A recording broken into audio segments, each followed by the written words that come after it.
Shalom, shalom, puji Tuhan. Kita bersyukur karena kemurahan Tuhan, kita dapat dipersatukan kembali. Satu hal, Tuhan ada bersama dengan kita. Kita akan naikkan satu pujian, bertemu dengan saudara dalam kasih Tuhan.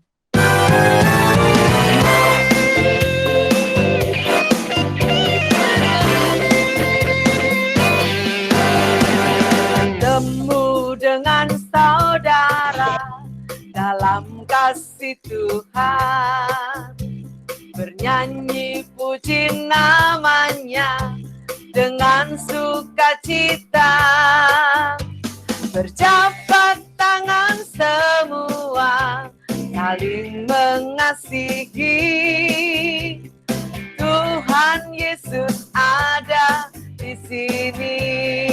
Bertemu dengan saudara, bertemu dengan saudara dalam kasih Tuhan, bernyanyi puji namanya dengan sukacita, berjabat tangan semua saling mengasihi. Tuhan Yesus ada di sini. Haleluya. Pam pam pam pam. Haleluya. Haleluya. Haleluya. Puji Dia. Haleluya. Haleluya. Haleluya. Puji Dia. Bertemu dengan saudara. Bertemu dengan saudara dalam kasih Tuhan, bernyanyi puji namanya dengan sukacita, berjabat tangan semua saling mengasihi. Tuhan Yesus ada di sini. Haleluya. Pam pam pam pam. Haleluya. Haleluya. Haleluya. Puji Dia. Haleluya. Haleluya. Haleluya. Puji Dia. Puji nama Tuhan. Sebelum kita masuk lebih dalam hadirat Tuhan, kita akan naikkan satu pujian. Kita akan kecap dan melihat betapa baiknya Tuhan itu.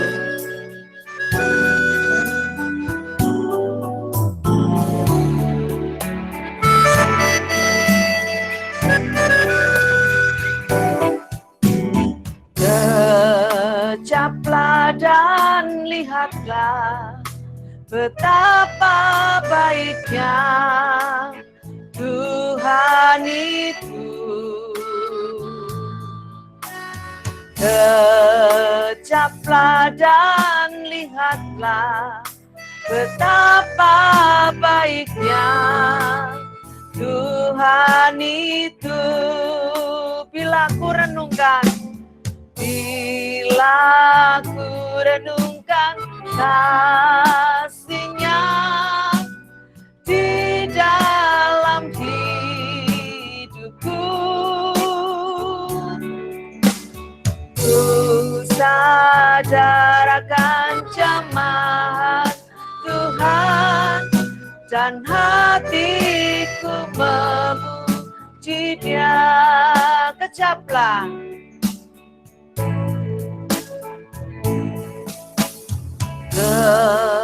Kecaplah dan lihatlah betapa baiknya Tuhan itu.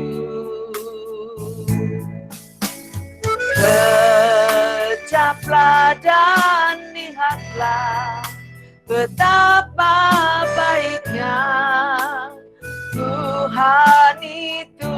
Bila ku renungkan, bila ku renungkan kasih-Nya di dalam hidupku,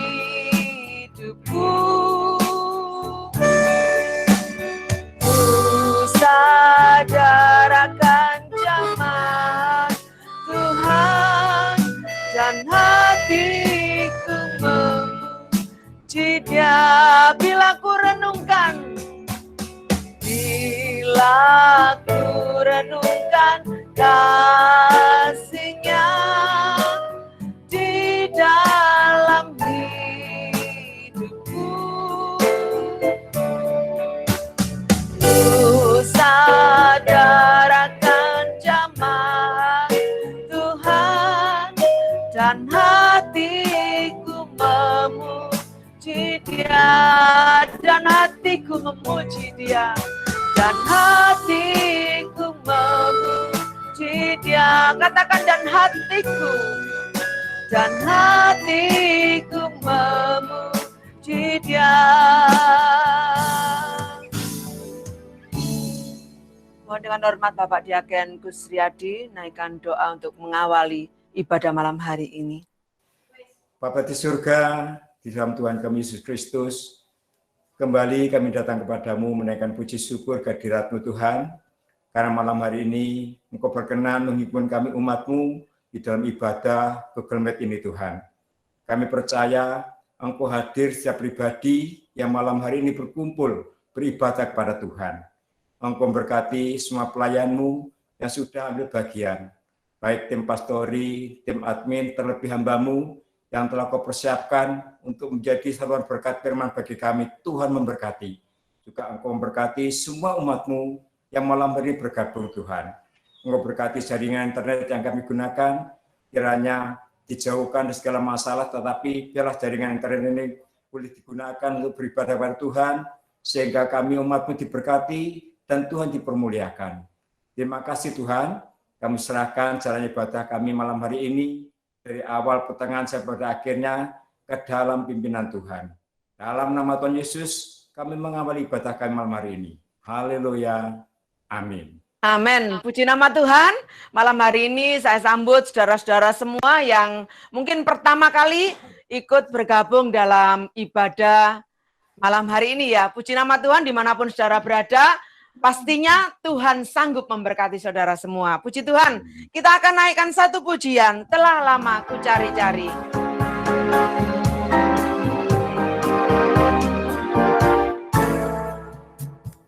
Telah lama ku cari-cari langkah hidup yang lebih pasti, hidup penuh kemenangan setiap hari. Suatu saat Yesus panggilku tuh jadi bekerja, melayani, jadi saksi bagi Dia. Bukan sembarang pekerja, sembarang pekerja. La la la, Yesusku luar biasa. La la la, Dia raja segala raja. La la la, memanggilku menuai ladangnya, hanya anugerah semata. La la la, kita dipanggil olehnya. La la la, sungguh amat istimewa untuk jadi pekerja Kristus yang mulia. Telah lama ku cari-cari langkah hidup yang lebih pasti, hidup penuh kemenangan setiap hari. Suatu saat Yesus panggilku tuh jadi bekerja, melayani, jadi saksi bagi Dia. Bukan sembarang bekerja. La la la, Yesusku luar biasa. La la la, Dia raja segala raja. La la la, memanggilku menuai ladangnya, hanya anugerah semata. La la la, la la la, sungguh amat istimewa jadi pekerja Kristus yang mulia. Sekali lagi, telah lama ku cari-cari langkah hidup yang lebih pasti, hidup penuh kemenangan setiap hari. Suatu saat Yesus panggilku untuk jadi pekerja, melayani, jadi saksi bagi Dia. Bukan sembarang pekerja. La la la, Yesusku luar biasa.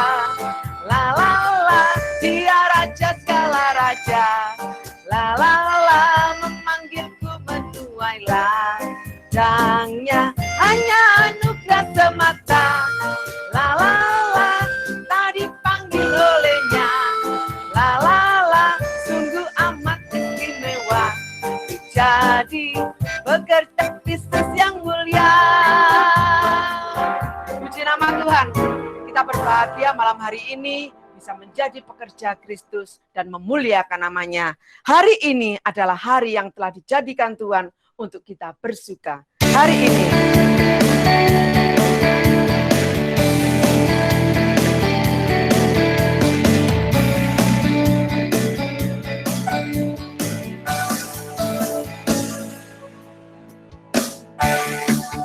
ini hari yang telah dijadikan Tuhan, mari kita bersuka.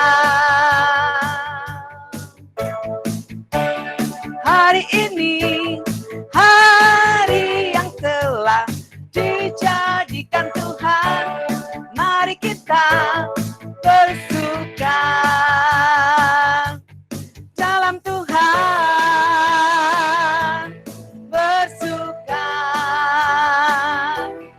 dalam Tuhan,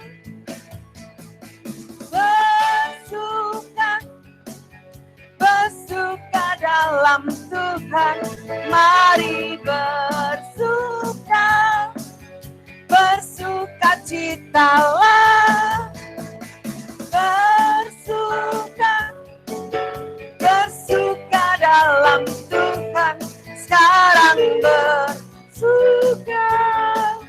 bersuka citalah. Sekali lagi, hari ini hari yang telah dijadikan Tuhan, mari kita bersuka.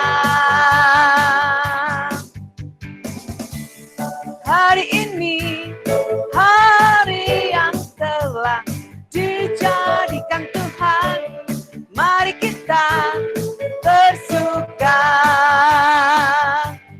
dalam Tuhan, bersuka dalam Tuhan, bersuka dalam Tuhan, mari bersuka citalah, bersuka dalam Tuhan, sekarang bersuka citalah.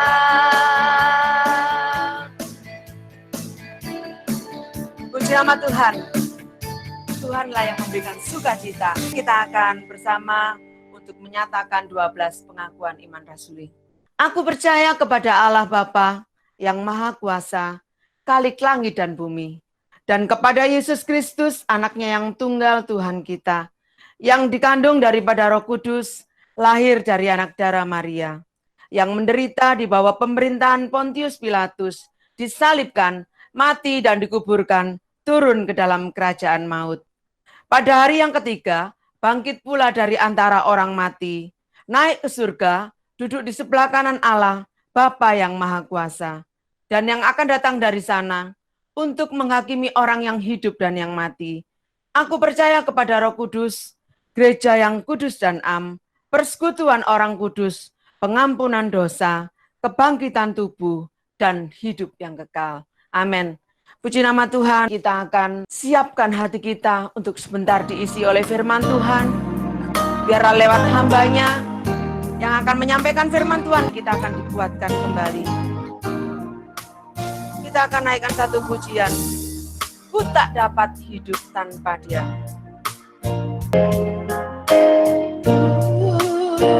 Tak dapat hidup tanpa Yesus.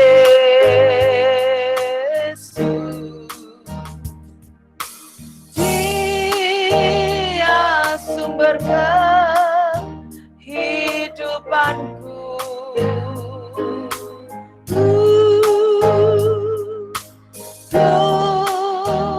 Tak dapat hidup tanpa Dia. Ku tak dapat hidup tanpa Dia. Ku tak dapat hidup tanpa Dia. Ku tak dapat hidup tanpa Yesus. Ku tak dapat hidup tanpa Yesus.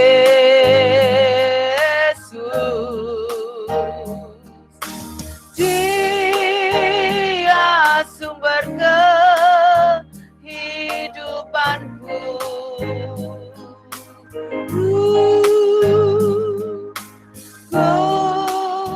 Tak dapat hidup tanpa Dia. Ku tak dapat hidup tanpa Dia. Ku tak dapat hidup tanpa Dia.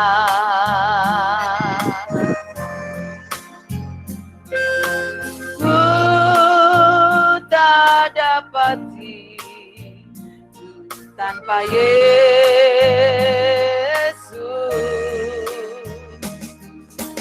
Dia sumber kehidupanku.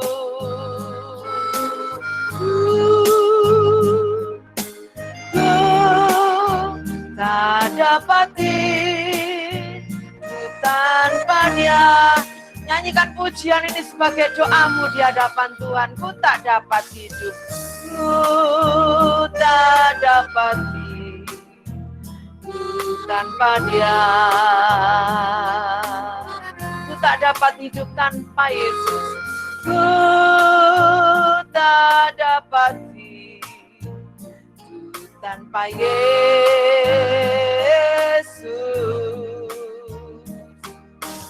Dia sumber kehidupanku.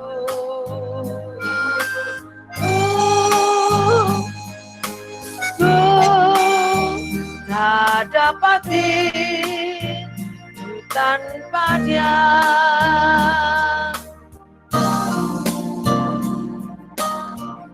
Untuk doa firman Tuhan, saya serahkan kepada Diaken Safreno. Mari kita satu dalam doa.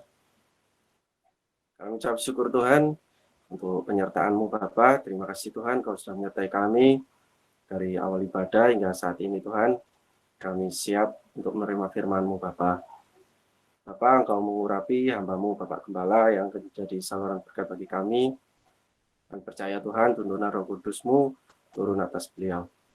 Engkau juga mengurapi setiap kami yang hadir untuk menerima berkat firman-Mu Tuhan. Kami mau membuka hati dan pikiran kami untuk mau dibentuk oleh firman-Mu hari ini. Terima kasih Bapak, kami akan sambut firman-Mu. Di dalam nama Tuhan Yesus Kristus, kami berdoa dan ucap syukur. Haleluya, amin. Selamat malam keluargaku, dimanapun Anda berada, puji Tuhan, kita menikmati hari Minggu yang sangat indah. Karena hari ini harinya Tuhan.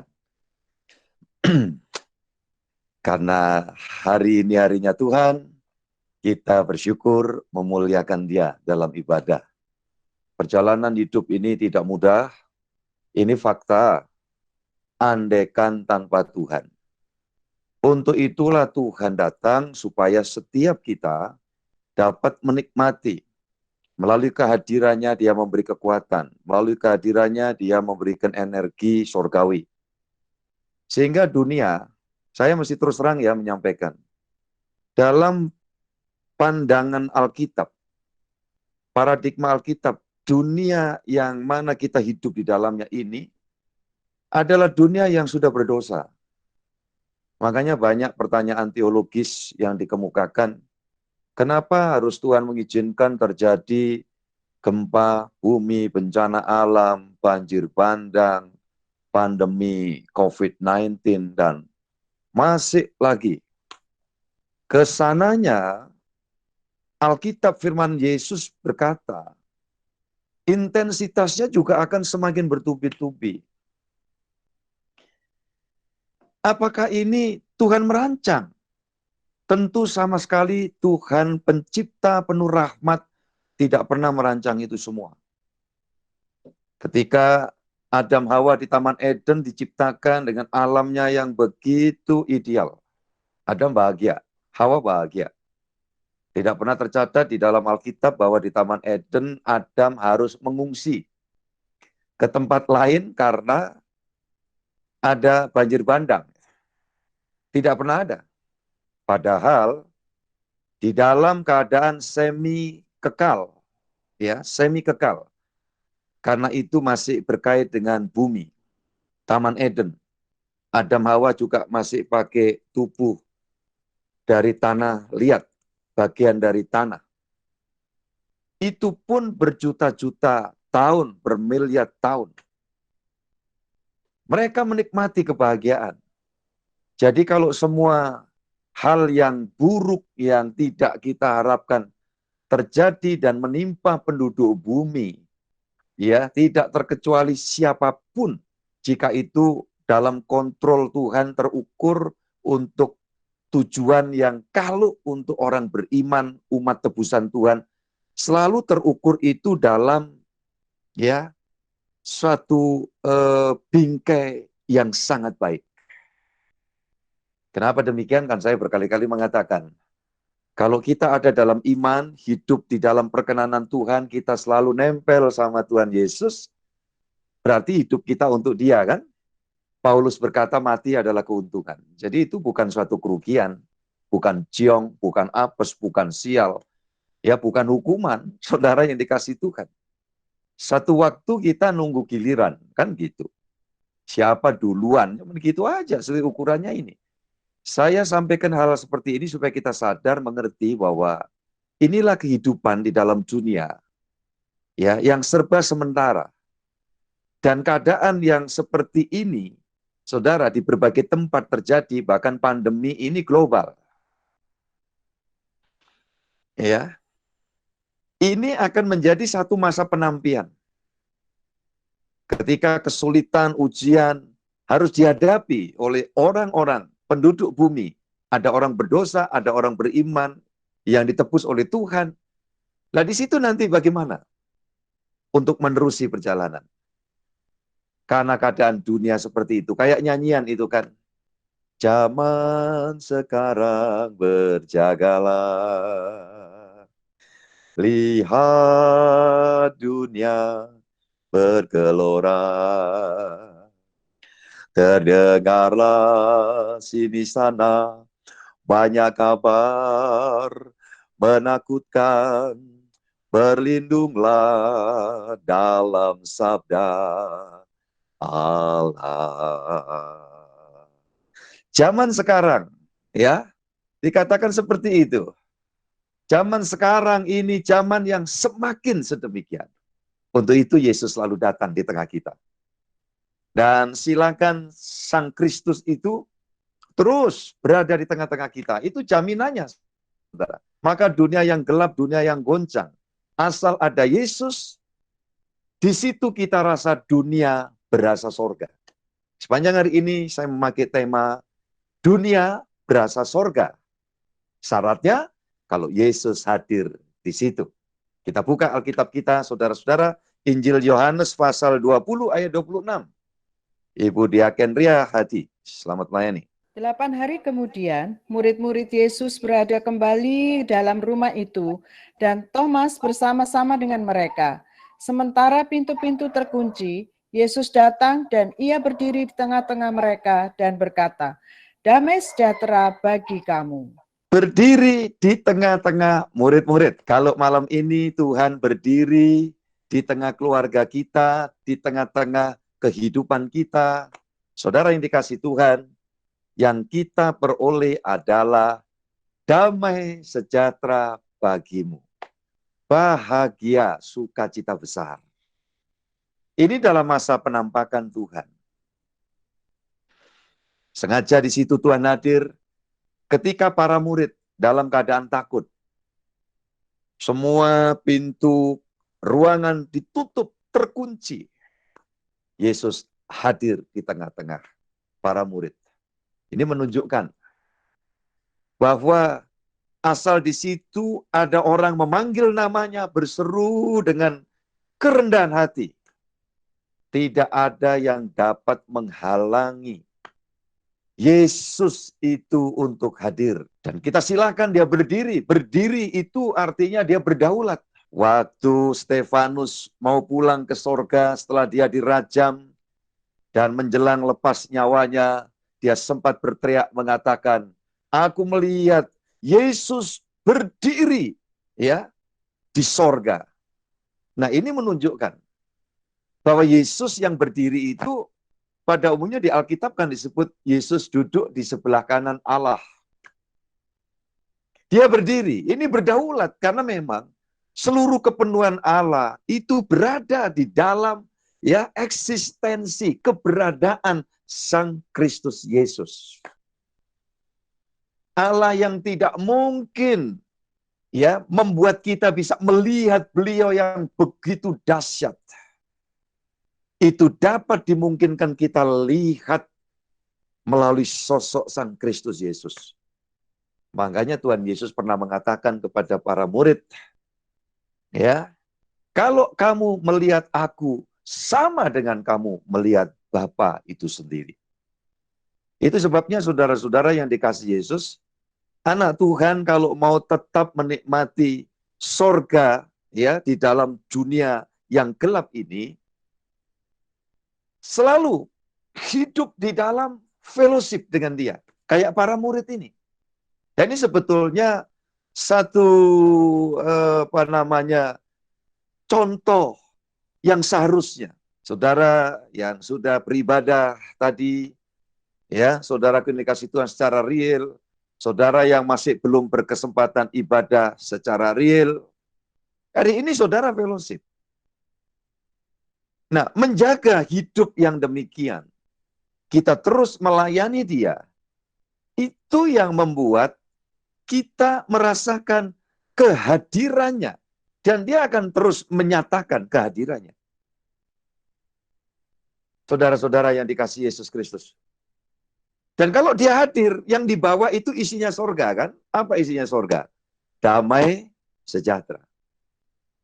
Nah, itu sebabnya anak Tuhan, kalau mengerti prinsip ini, saudara-saudara yang dikasihi Yesus Kristus,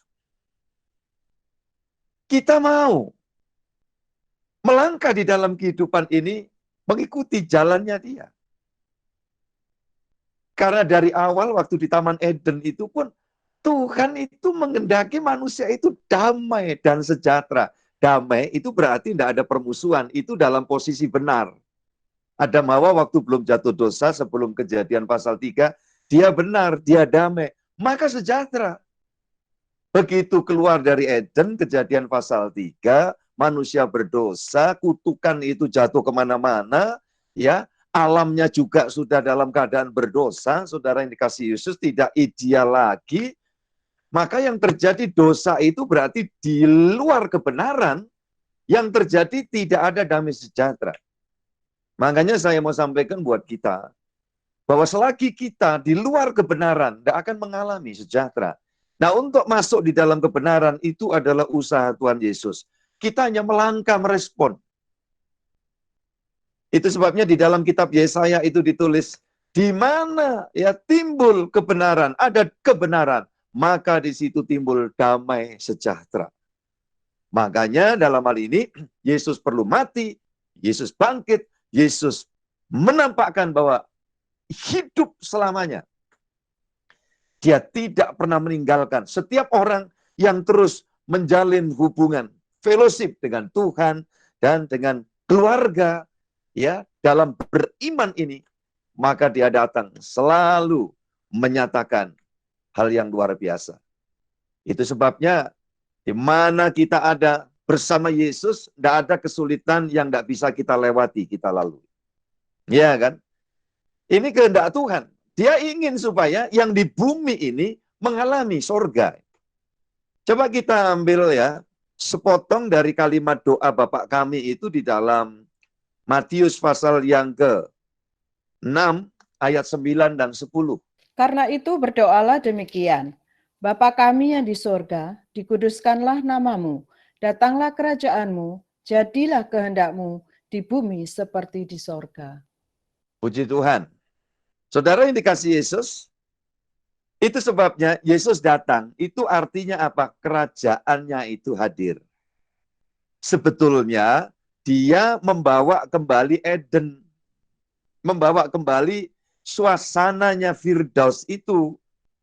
Cuman rasanya tidak bisa menyeluruh di luar kita dalam pengertian alamnya ideal dan sebagainya, tidak. Karena ini sudah kadung tidak ideal.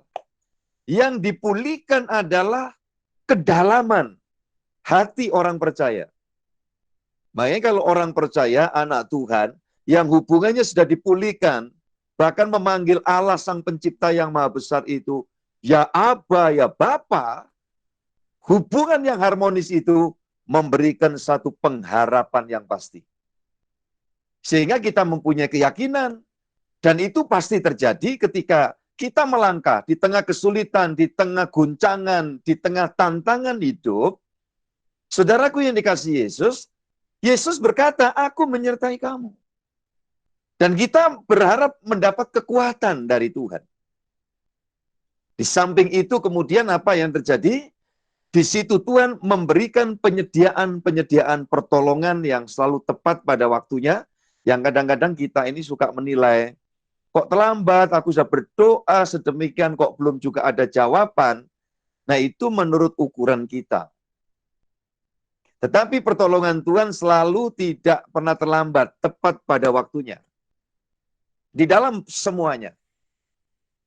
Bentuk pertolongan disesuaikan dengan maksud kehendaknya. Bukan mengikuti kehendak kita. Sebab nanti kalau mengikuti kehendak kita, maka kita main perintah sama Tuhan. Seperti sebagian tipikal Kristen yang kita kenal. Rasanya dengan Tuhan kadang-kadang bahkan tata krama aja kurang dipakai. Tuhan, engkau harus melakukan. Loh, harus itu kan dia sebenarnya ngomong sama kita kan. Tapi manusia mengharuskan Tuhan. Ini subjektivitasnya ada di mana kan begitu. Saudara-saudara yang dikasihi Yesus, tugas saya untuk terus belajar dan mendapatkan prinsip-prinsip kebenaran yang saya bagikan kepada setiap kita. Saya percaya mujizat, saya percaya pertolongan Tuhan itu ada. Saya yakin karena saya ada hidup. Sampai hari ini menjadi pelayan Tuhan kan saudara-saudara tahu. Itu karena Tuhan menyatakan sesuatu. Yang saya sudah divonis mati ternyata masih hidup sampai sekarang. Ya, dan untuk itu saya serahkan kehidupan saya. Tetapi apakah setelah saya mengalami pertolongan Tuhan, lewat 3 rumah sakit saya dirawat, terakhir kolaps sekarat 8 hari, dan kemudian harusnya mati, Tuhan menolong. Apakah menuntun saya dengan melewati jalan bebas hambatan? Dan faktanya tidak. Seperti doa Tuhan Yesus di Yohanes pasal 17 itu kalau saudara baca nanti, dikatakan oleh Yesus dalam ungkapannya, aku tidak minta supaya gerejamu orang percaya ini engkau ambil dari dunia ya Bapak, tetapi lindungilah mereka. Dan ungkapan doa itu sebetulnya maksud hatinya Tuhan ingin diberitahukan kepada kita. Artinya apa? Di dunia kita masih harus berjuang, sebab perjuangan itu yang akan membawa kita mencapai predikat sebagai pemenang dan pemenang itulah yang akan memperoleh hadiah. Dan untuk itu tidak ada alasan manusia beriman menghindar dari kesulitan, dari masalah. Jika itu memang harus dihadapi ya, nggak usah nyari masalah gitu loh. Kok lama ya, nggak ada masalah. Lantas kemudian ya pergi ke kandang kambingnya tetangga, kita ambil, terus kita satean di situ rame-rame. Nah kalau digebukin itu bukan masalah salib, itu memang cari perkara kan. Bahasa lokal Surabayanya ulo marani gepuk gitu loh. Ya, jadi saudara-saudara yang dikasih Yesus, tapi manusia mana yang tidak pernah mengalami kesulitan? Saya akan tunjukkan bahwa masyarakat sorga yang sempat dihadirkan ya, mendampingi Tuhan Yesus sesaat, pribadi yang hebat itu ternyata pribadi-pribadi yang sudah lolos melewati perjuangan hidup. Coba kita buka Alkitab kita. Markus 9 ayat 2 sampai 5. 6 hari kemudian, Yesus membawa Petrus, Yakobus, dan Yohanes dan bersama-sama dengan mereka, ia naik ke sebuah gunung yang tinggi. Di situ mereka sendirian saja. Lalu Yesus berubah rupa di depan mata mereka, dan pakaiannya sangat putih berkilat-kilat. Tidak ada seorang pun di dunia ini yang dapat mengelantang pakaian seperti itu. Maka nampaklah kepada mereka Elia bersama dengan Musa. Keduanya sedang berbicara dengan Yesus. Kata Petrus kepada Yesus, Rabi, betapa bahagianya kami berada di tempat ini. Baiklah kami dirikan 3 kemah. 1 untuk engkau, 1 untuk Musa, dan 1 untuk Elia. Puji Tuhan. Ada beberapa poin di sini ya. Ini keluar dikit untuk memberikan penjelasan secara dogmatis ya. Yesus itu penuh kemuliaan bukan cuma sesudah bangkit dari kematian. Ingat loh ya. Banyak orang berpandangan tubuh Yesus penuh kemuliaan setelah dia keluar dari maut, dari kubur. Ini dalam Markus pasal 9 yang dibaca tadi, itu Yesus belum mati, belum bangkit. Itu aslinya dia. Teman-teman pendeta sebagian berkata, ya kan dia mengosongkan, meninggalkan kealahan. Dia ambil wujud manusia. Mengosongkan itu dalam arti dia yang dalam kemuliaan ini, dia betul-betul ya menyikapi kehidupan ini sebagai pengganti kita yang tidak bisa menjalankan Taurat. Maka Yesus hadir bukan menghapus Taurat, melainkan menyempurnakan Taurat yang dituntutkan kepada kita dan kita tidak bisa menjalankan sepenuhnya. Yesus mengambil alih. Itu yang dimaksud mengosongkan. Bukan kosong sama sekali. Terus kadang Yesus itu cuma tampil manusianya saja. Ini karena di Jakarta, istilah Jakartanya Yesus menampilkan manusia doangnya saja gitu ya. Manusianya doang gitu. Enggak. Tetapi ibaratnya sekarang direktur dia tampil berpakaian OB, office boy gitu ya. Bawa peralatan bersih-bersih. Pertanyaannya pasti saudara jawab, dapatkah itu dilakukan seorang ya direktur yang barangkali dia bernasar gitu ya, janji aku nanti kalau dapat ini aku mau 1 hari apa 10 hari mau jadi OB gitu. Kalau ditanya bisa nggak? Jawabannya mesti bisa. Coba saudara angkat jempol sih, saya kepingin lihat jempol saudara itu untuk mewakili jawaban bisa. Puji Tuhan. Saudara-saudara yang dikasihi Yesus. Direktur mau jadi OB bisa. Pertanyaan balik sekarang. Kalau OB mau tampil jadi direktur, kira-kira gimana saudaraku? Bisa juga. Ya, itu di Ludruk. Ludruk ngerti, drama. Ketoprak gitu ya. Wah ini kalau Jakarta lain lagi, ketoprak itu makanan saudaraku. Iya.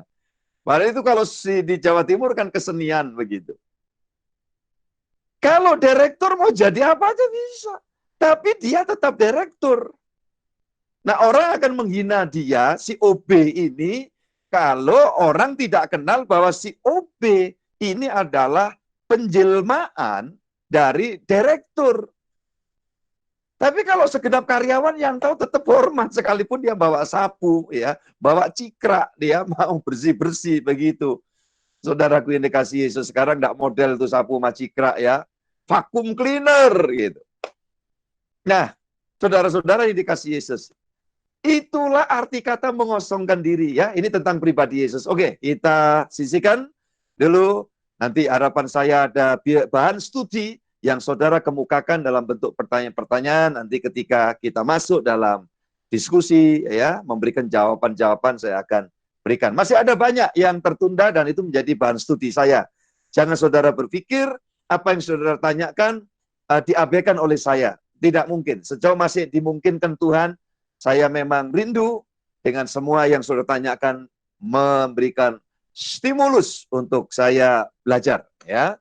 Karena semakin umur ini harus dipakai juga, dilatih supaya tidak pikunan, begitu loh. Yesus tiba-tiba menyatakan aslinya. Di atas gunung itu aslinya Yesus.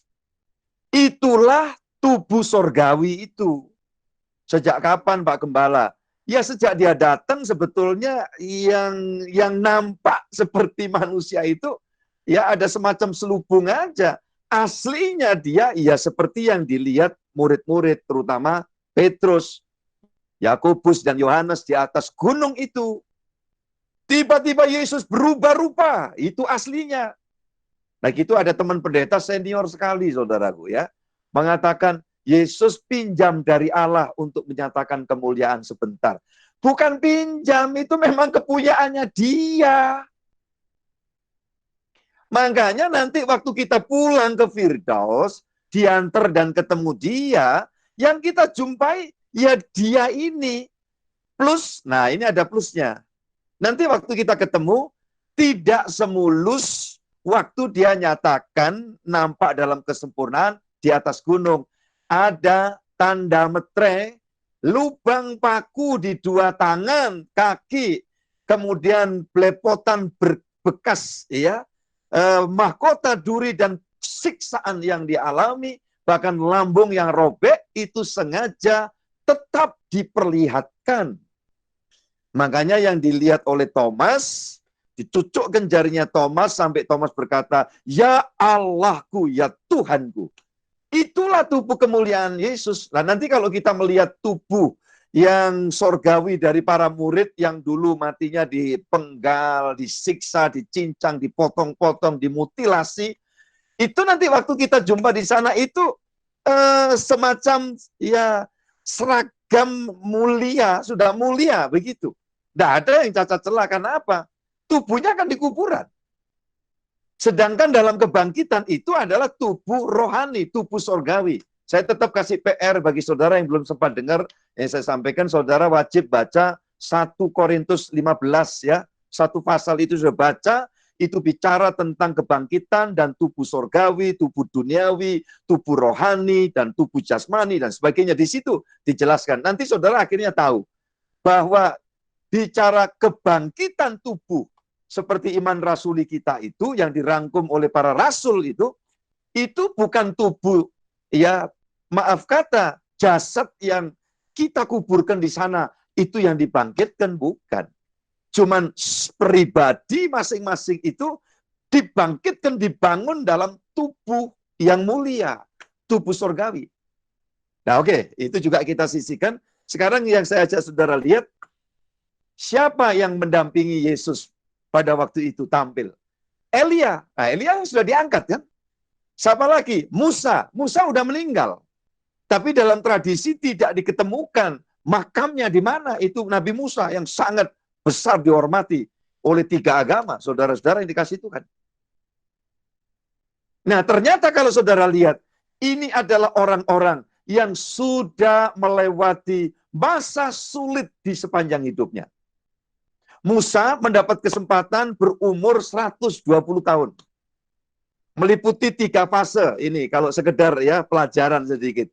40 tahun ada di Mesir dalam proses pendidikan. Saudaraku, di bawah kekuasaan bimbingan orang tua angkatnya keluarga Firaun. Kemudian 40 tahun kedua ini berada di dalam pengembaraan pada masa persiapan Musa menerima panggilan Tuhan. Dan 40 tahun yang ketiga, perjalanan Musa menuntun mendampingi bangsa Israel yang tegar tengkuk dan keras kepala itu. Saudara-saudara yang dikasihi Yesus, sosok Nabi Elia juga pribadi yang begitu hidup dalam tantangan. Berapa kali dia harus menghadapi ancaman maut. Diuber-uber oleh Raja Ahab dan istrinya yang jahat sekali, namanya Isabel. Saudara-saudara yang dikasihi Yesus. Tetapi setelah mereka menjalani hidup dalam tuntunan Tuhan, tetap berharap, tetap beriman, tetap bersandar kepada Tuhan, mereka dimampukan melewati semuanya. Dan itu yang membuat mereka mendapat reward. Ya, diangkat oleh Tuhan. Dalam tradisi Musa itu juga sebetulnya ya tidak mengalami mati dan dikubur, tapi sebenarnya juga diangkat. Pribadi-pribadi yang selama dalam perjuangan hidupnya tidak mudah. Dan ternyata mereka menikmati segala kemenangan yang dianugerahkan oleh Tuhan. Itu sebabnya ini pelajaran penting. Waktu Yesus menampakkan diri, yang dirasakan oleh Petrus di dalam kemuliaan itu, tidak ada perasaan lain. Tidak dikatakan begini, waktu Yesus menampakkan kemuliaan dengan pakaian putih itu sebetulnya bukan putih. Sinar yang berkilo-kilo. Maka Petrus sangat menikmati suasana itu, rasanya seperti makan ayam goreng bok beruk. Gitu.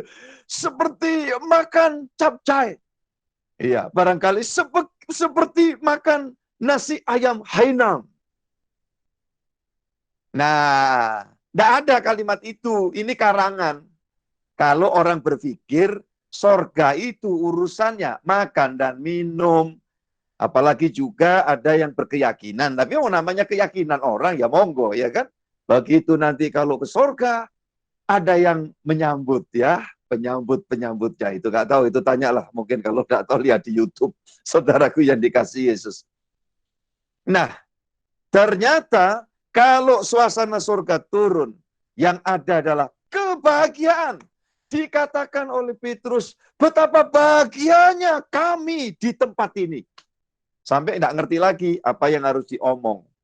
Petrus berkata, aku mau membangun 3 kemah. 1 untuk engkau, 1 untuk Elia, 1 untuk Musa. Dikatakan Alkitab itu dalam narasinya disampaikan karena tidak tahu apa yang disampaikan, saking bahagianya. Orang itu kalau saking sedihnya juga tidak ngerti apa yang harus diomong. Kalau saking bahagianya juga tidak ngerti juga yang harus diomong. Kadang-kadang susah sekali juga nangis. Bahagia sekali juga mencucurkan air mata. Itu ekspresi selagi masih ada di dalam ya tubuh ini. Jadi saudara, kesimpulannya apa? Kalau Yesus hadir, suasana sorga itu melingkupi seluruh kehidupan kita. Makanya menjadi kesaksian seorang pemazmur, ya Daud itu berkata, sekalipun aku berjalan dalam lembah bayang maut, dalam kekelaman, aku tidak takut bahaya. Sebab Tuhan besertaku. Jadi ini sebenarnya perjanjian lama, rasa perjanjian baru. Bukan cuma Tuhan besertaku saja, ada covering, ada proteksi yang Tuhan berikan. Maka dia katakan, gadamu dan tongkatmu. Gada itu proteksi. Tongkat itu adalah penyertaan dan penggembalaan yang dilakukan oleh seorang gembala buat domba-dombanya. Keluargaku yang dikasihi Tuhan. Itu sebabnya jangan pernah gentar. Walau kehidupan tidak selalu manis suasananya. Ada tantangan, ada masalah, ada pergumulan. Apalagi seperti hari-hari ini. Ya, tidak jarang orang-orang yang kena dampak dari pandemi yang dialami oleh seluruh penduduk bumi. Pertetapkan hati saudara dan bangun terus semangat fellowship kita dengan Tuhan kita, Yesus Kristus. Karena dengan dia hadir di tengah-tengah kita, saudaraku yang dikasihi Yesus, maka kita memiliki daya tahan yang luar biasa. Itu yang bagian pertama. Dan bagian terakhir, saudaraku yang dikasihi Yesus, dunia walaupun banyak segala macam tantangannya, akan berasa seperti sorga karena ada damai. Ada kebahagiaan di tengah kesulitan, Kita punya pengharapan, Tuhan kau kuatkan aku. Tuhan kalau engkau mau, tidak ada yang sulit engkau menolong aku. Yang percaya katakan amin. Dan dia sanggup. Dia dapat. Walaupun tidak serta-merta langsung saudara dituruti aja. Wah mujizat ini dapat, mujizat ini dapat, mujizat ini dapat. Berikutnya saudara nggak akan doa. Saudara nggak akan lagi fellowship sama Tuhan. Karena apa? Pikir saudara begitu mudahnya. Maka kadang-kadang Tuhan berikan itu. Mujizat. Ada pertolongan yang dramatis. Ada jawaban yang signifikan. Tetapi tidak jarang kita masih harus menghadapi pergumulan demi pergumulan. Tetapi saudara yang dikasihi Yesus, pergumulan orang beriman itu mempunyai satu nilai. Ucapkan bareng dengan saya, nilai. Ya, pergumulan hidup yang dialami orang beriman itu ada suatu nilai yang diperhitungkan oleh Tuhan. Tuhan tidak pernah membiarkan jerih lelah kita menjadi sia-sia. Makanya acap kali kita baca di dalam kitab Wahyu, itu berbahagialah orang-orang yang mati dalam Tuhan. Karena segala jerih lelahnya menyertai dia. Dan ini luar biasa. Indahnya yang Tuhan rancang buat kita. Dan bagian akhir ini memberitahu kepada kita, sekalipun di dalam dunia ini kita tersedia pertolongan, ada jaminan dari Tuhan. Ada penyediaan segala yang kita perlukan tepat pada waktunya. Tetapi saya mau katakan buat kita semua, ini bukan Firdaus. Ya, dunia ini kalau kita beserta Yesus rasa sorga, tetapi ini bukan sorga. Jadi kita mesti harus terus mengharapkan, kapan aku akan pergi ke sana? Aku mendambakan suatu keindahan yang sejati. Mari kita baca dulu ya, saudara, 2 Korintus 5 ayat 1 sampai 5. Karena kami tahu bahwa jika kemah tempat kediaman kita di bumi ini dibongkar, Allah telah menyediakan suatu tempat kediaman di sorga bagi kita, suatu tempat kediaman yang kekal, yang tidak dibuat oleh tangan manusia. Selama kita di dalam kemah ini, kita mengeluh, karena kita rindu mengenakan tempat kediaman sorgawi di atas tempat kediaman kita yang sekarang ini. Sebab dengan demikian kita berpakaian dan tidak kedapatan telanjang.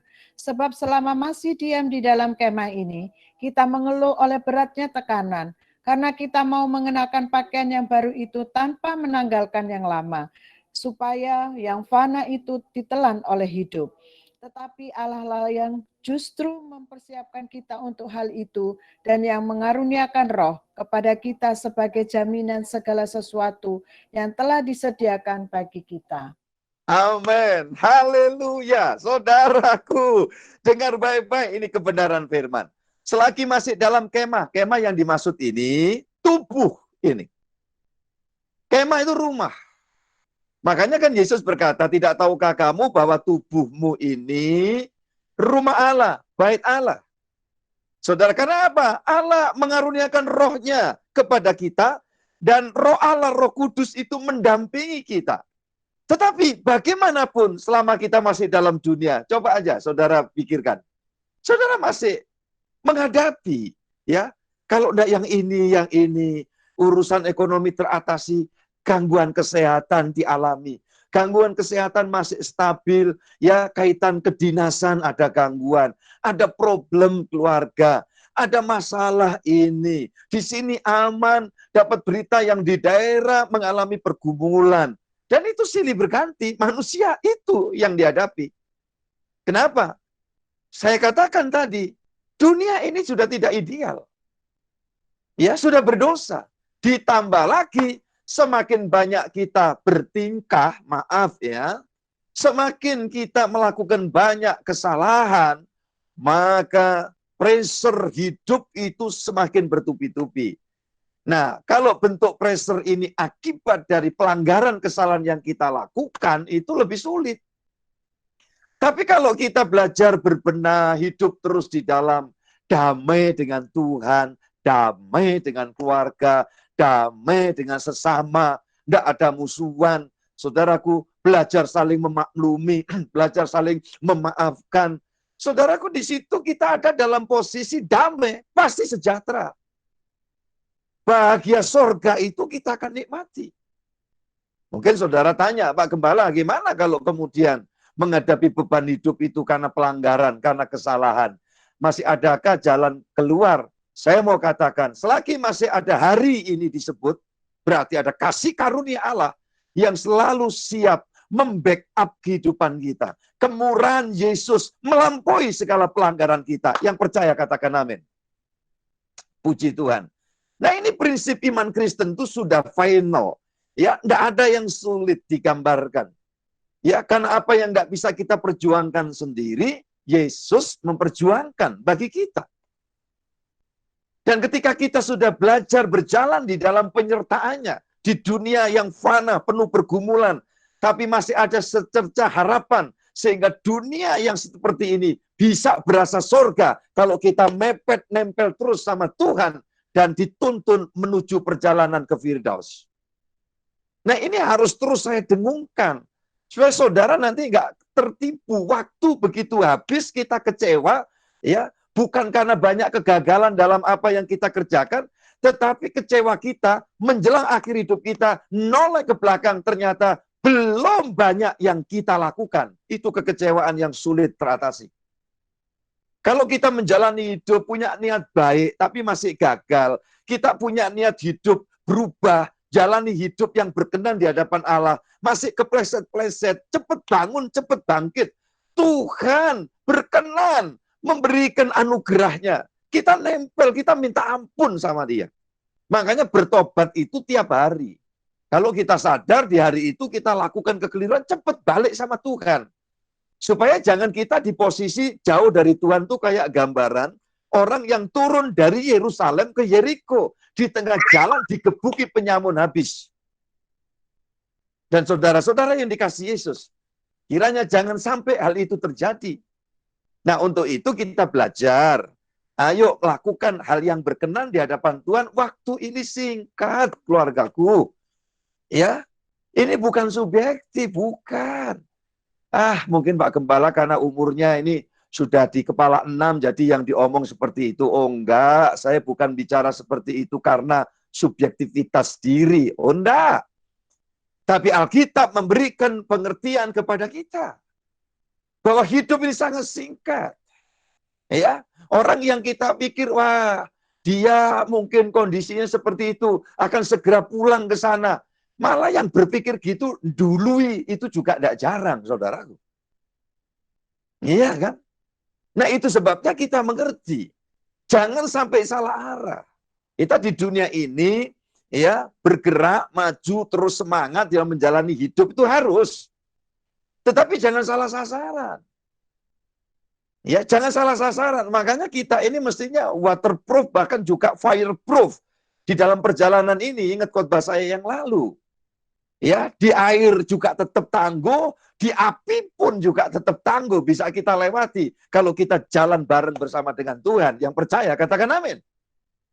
Dan Tuhan mendambakan komunitas beriman yang demikian. Bukan kemudian punya kerinduan, kalau begitu aku ingin cepat masuk surga, mau cepat mati aja. Itu bukan orang yang bertanggung jawab. Orang yang ingin cepat mati itu karena nanti disambut sama siapalah itu teman-teman yang di sana katanya, saudaraku.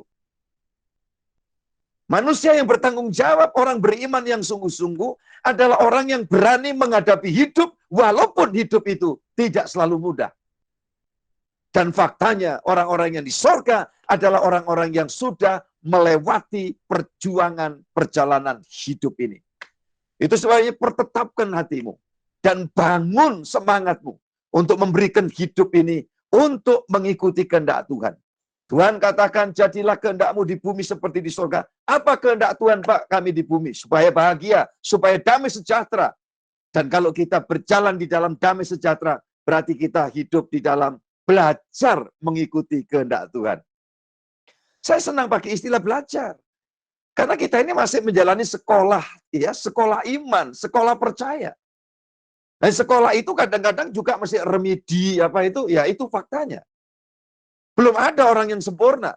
Maka gereja Kemah Tabernakel yang saya gembalakan di Gresik, Surabaya, ataupun yang tersebar di berbagai tempat, termasuk persekutuan anak-anak Tuhan di Bali yang berafiliasi dalam pelayanan kita, ataupun keluargaku yang ada dimanapun yang mengikuti ya pelayanan pemberitaan firman ini, saya mau katakan bahwa gereja Israel ini adalah gereja yang siap untuk menyambut siapapun yang datang, apapun latar belakangnya. Karena yang saya tahu, Yesus tidak pernah ya mengucilkan orang, Yesus tidak pernah ya kemudian mendiskreditkan orang, Yesus tidak pernah mengungkit-ungkit latar belakang orang. Itu sebabnya saya bahagia punya Yesus yang seperti itu, yang sudah menerima saya. Latar belakangnya sangat belepotan itu, saudara-saudara. Sekarang kita berikan hidup kita untuk kita boleh sampai di tempat tujuan, ya. Jangan saudara merasa leha-leha, wah dunia seperti ini tapi seperti sorga rasanya karena Tuhan menyertai, bagus. Tapi jangan berhenti sampai di situ, tetap jalan.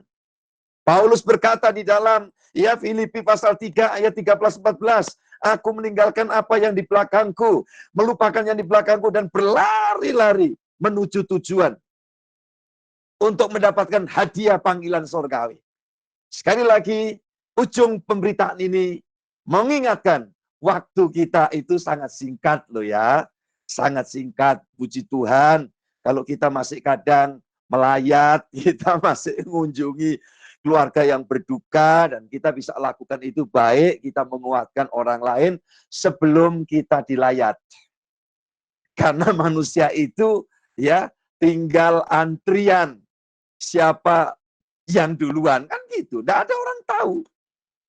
Itu sebabnya waktu yang ada, yuk kita persembahkan ke Tuhan. Ayat penutupnya, yuk kita buka 1 Petrus pasal 4, ayat 1 dan 2. Jadi, karena Kristus telah menderita penderitaan badani, kamu pun harus juga mempersenjatai dirimu dengan pikiran yang demikian. Karena barang siapa telah menderita penderitaan badani, ia telah berhenti berbuat dosa, supaya waktu yang sisa jangan kamu pergunakan menurut keinginan manusia, tetapi menurut kehendak Allah. Semua katakan amin. Kita lihat, siapa yang menderita di antaranya? Tuhan Yesus sendiri loh. Iya, tidak ada orang yang menderita kayak dia. Lahir aja di kandang, saya kira ini yang join ini 100 sekian akun ini. Kok saya tidak yakin kalau ada yang cerita bahwa dia lahirnya di kandang, itu kan tidak ada kan. Kecuali kebrojolan. Bawa ke puskesmas, ya, mau ke tempat dokter kebidanan di jalan deket-deket kandang terus brojol. Ada yang lahiran di mobil, ada yang lahiran di becak, ya saudaraku, kan ada terjadi itu seperti itu. Tapi kan tidak ada niatan orang tua kita itu mau melahirkan kita di kandang. Yesus ngalami. Semua kebaikannya ditanggapi salah. Bahkan sudah dia di sorga, sudah melakukan semua. Sampai hari ini dirasani terus, digosipkan terus, ya, dibully terus Tuhan kita Yesus. Benar enggak? Saya buka YouTube itu, waduh, orang enggak habis-habis bully Yesus ya. Padahal Yesus itu selalu baik, wong di atas salib aja dia doain yang nyalib loh. Tetapi dari situ kan kita bisa tahu itu, kenapa orang kok demikian itu. Mesti ada dalangnya itu, aktor intelektualnya mesti ada. Sengsara Yesus dia sudah lewati semua sampai sekarang. Jadi saudara yang dikasih Yesus, ternyata penderitaan badani itu baik. Ketika kita ngalami kesulitan, kadang ada tantangan di dalam bentuk aspek apapun, itu dikatakan baik. Membuat kita kemudian bertobat. Gitu loh. Ya syukur-syukur kita enggak usah harus ngalami kesulitan, kita bertobat dulu itu jauh lebih bagus gitu loh. Tapi faktanya manusia itu kadang seperti itu. Pak Hendri kok ada suara nih? Ya. Jadi saudara yang dikasih Yesus, ini yang Tuhan mau sekarang terakhir, berikan waktumu yang sisa. Sisa itu bukan karen-karen ya, bukan koret-koret ya. Sisa itu dalam arti sekarang ini loh, yang masih Tuhan anugerahkan, saudara di usia berapa, sampai berapa nanti ke belakangnya sana, saya di usia yang sekarang, sampai seberapa jauh kan nggak ada yang tahu. Nah ini aja hidup ini kita berikan ke Tuhan. Jadilah pelayan-pelayan Tuhan. Jadilah seperti murid-murid yang selalu berfellowship, bersekutu dengan Tuhan, dengan sesama. Maka Yesus selalu hadir untuk apa? membawa sorga di tengah-tengah kita. Amin. Tuhan memberkati. Kiranya walaupun masih banyak pergumulan, kesulitan, tapi asal ada Yesus, di dunia masih berasa sorga. Karena ada pertolongan, ada kasih karunia, ada jamahan, ya, ada yang Tuhan mau lakukan buat setiap kita. Yakinlah apa yang saudara gumulkan, waktu ke waktu Tuhan akan campur tangan. Tuhan memberkati kita semuanya. Mari kita naikkan doa syukur. Bapa Surgawi, terima kasih, kami bersyukur ke hadapan-Mu. Kami kembali dapat beribadah dan bersekutu dengan firman Tuhan. Dan kami yakin percaya Tuhan, hari ini Roh-Mu yang kudus bekerja di dalam setiap kehidupan umat tebusan-Mu, baik selaku jemaat ataupun hamba-hamba Tuhan, para tenaga full-timer, part-timer, dan jemaat yang baru sedang proses belajar akan Diko Yesus, sama-sama hari ini menerima lawatan Tuhan hadir di tengah-tengah kehidupan setiap anak-anak-Mu.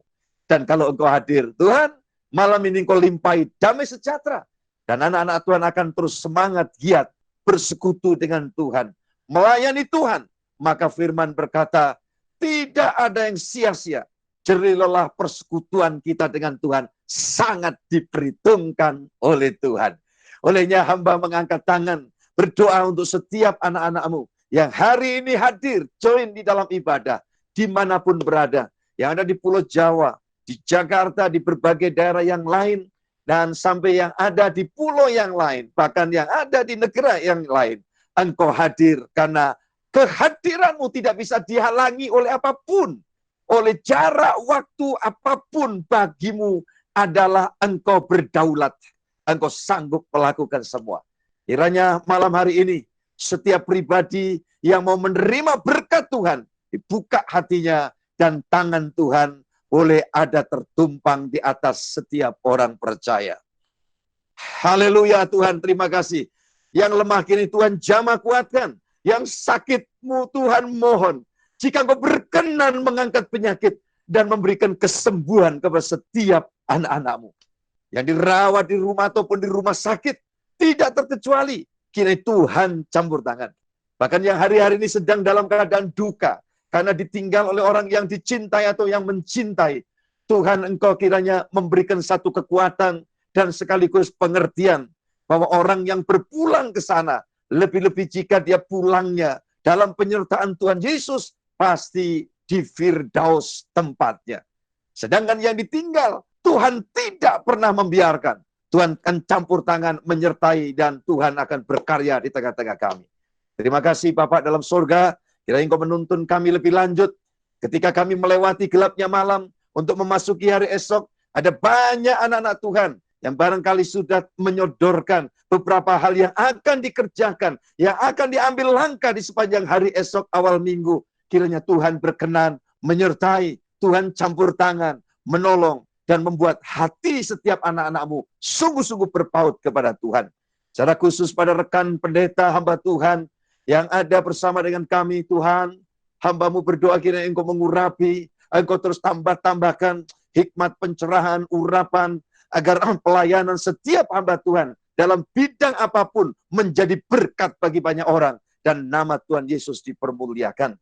Bahkan secara khusus kami berdoa untuk gembala Jemaat Gereja Kemata Penakal di pusat di Jakarta ini, Ibu Maria Santoso, berkenan Tuhan melingkupi senantiasa di dalam hadirat pengurapan-Mu, sehat senantiasa, sehingga sosok sesepuh ini dapat menghadirkan satu support buat setiap para hamba Tuhan dan juga jemaat yang dilayani.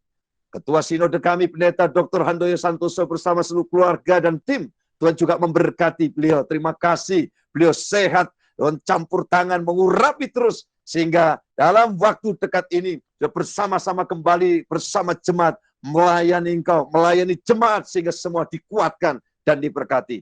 Proyek besar yang Tuhan percayakan di PIK 2, kiranya Engkau juga yang memulai, pasti Engkau campur tangan sampai selesainya. Bangsa negara kami syafaatkan, Tuhan berkati. Kiranya di tengah kesulitan di berbagai tempat terjadi bencana, Tuhan ulurkan tangan kemurahan-Mu. Karena memang ketidakidealan ini akibat dunia ini sudah berdosa.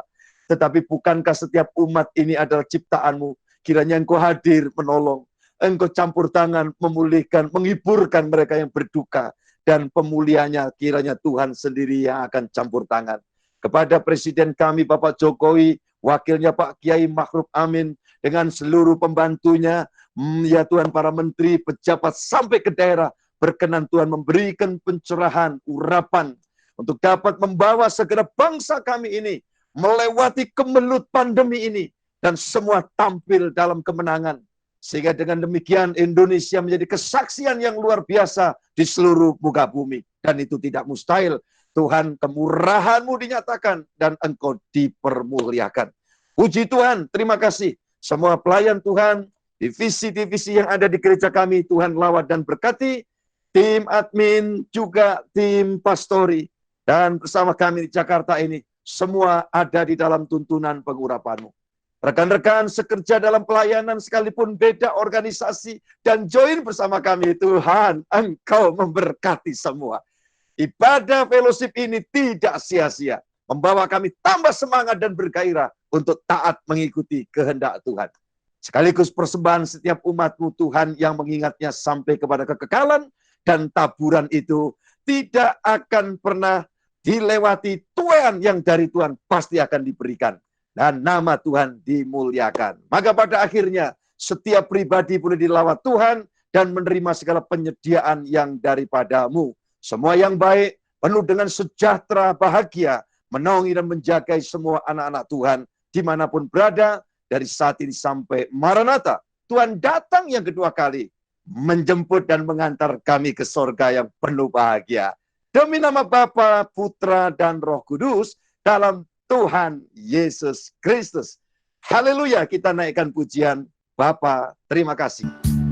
Kasih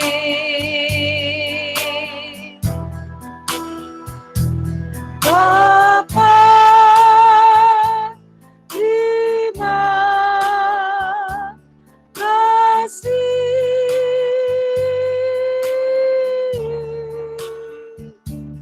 Bapa di dalam surga,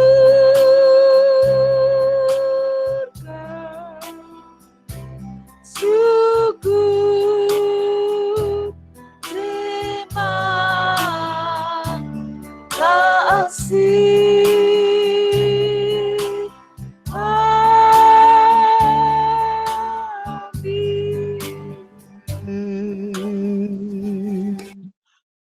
Amin. Tuhan memberkati keluargaku semua. Kalau sesaat belum turun juga, kiranya Tuhan yang terus membawa kita di dalam anugerah kemurahannya selalu. Puji Tuhan, selamat hari Minggu.